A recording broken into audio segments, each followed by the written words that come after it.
broke down barriers and put his city's hip-hop hopes on his shoulders. He made Kansas City. And that's all we heard was tech, tech, tech. This is Tech n9ne, like the Jay-Z of Kansas City. House, put it down, baby. I told you we wasn't playing. With his city support, Tech n9ne took his next-level lyricism nationwide and astounded rap's elite. The man is amazing. He had flows from day one. I had never heard anything like that before, the way he was so precise. It was very rapid, you know what I'm saying? And I rhyme fast too, but it was always. This dude's phenomenal. He was so different. This is the coldest shit I didn't ever heard. I flipped out, for real. You know, I almost fell out of my chair. He always had a talent, man, that was like beyond like everybody else's talent. It was dark, real dark, but it was club. So it was something new. But Tech n9ne's striking imagery and groundbreaking musical approach proved difficult to swallow for rap fans conditioned on bling. In the world of BET, he's looked upon as too rock and roll. So he was getting mixed reviews. Everybody's upset with Tech n9ne. Man, fuck Tech. A lot of frustration was building up at that point. Fuck Tech. Some of the people here feel like he's not as grounded as he used to be. Man, dude is straight doing white music. That ain't even hood shit no more, man. What the fuck is wrong with Tech? But Tech n9ne was taking rap to a new dimension. Tech n9ne's head just works in ways that you would never imagine. My shit was always ahead of its time. I was always rapping different than everybody else. I always wanted to do something different. This is the story of Aaron Yates, better known as Tech n9ne. His career's been riddled by false starts, broken promises, and more drama than an episode of ER. Welcome to the Tech n9ne experience.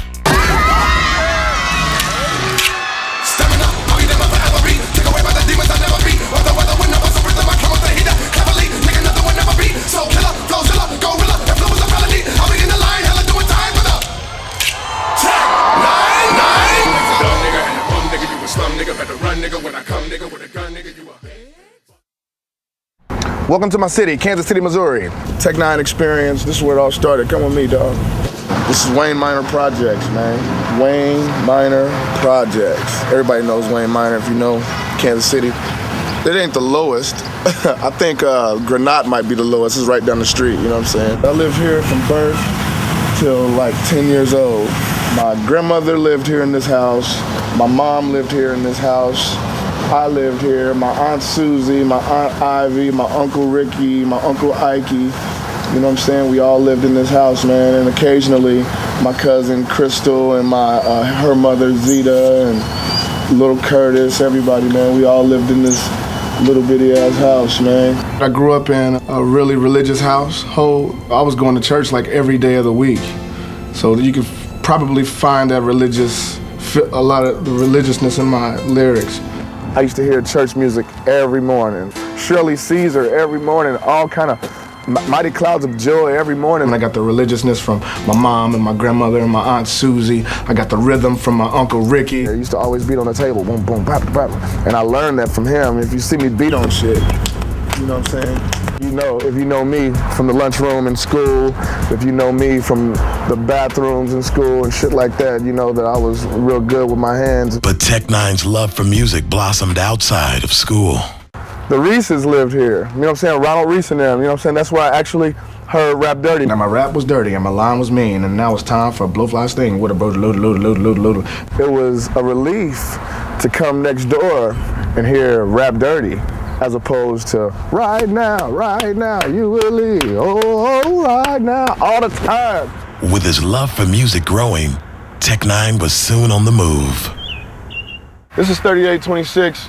This is where we moved after 904 Michigan from the projects. We're moving on up, of course. You know, this is moving on up when you're coming from Wayne Minor. This was my grandma's house. We was in here like 13 deep. It's crazy. Way crazy. We used to play all kind of shit back here, dog.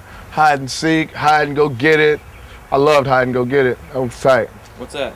Hide and go get it is when you got girls playing with you, hide and go seek, but if you find the girls, you can go get it. We used to play hide and go get it a lot.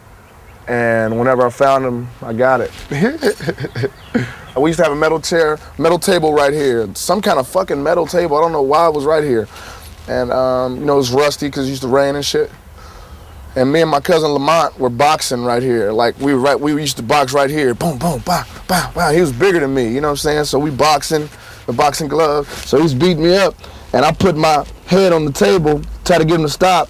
And I looked up like that and he hit me, boom, ding! And my fucking tooth. Shit. For life. My cousin Lamont, thanks for the chip tooth, nigga. With his family surrounding him, Tech n9ne found a musical messiah. This is when I first got Roger Troutman and zapped, and we were totally zapped out, and it's a beautiful thing.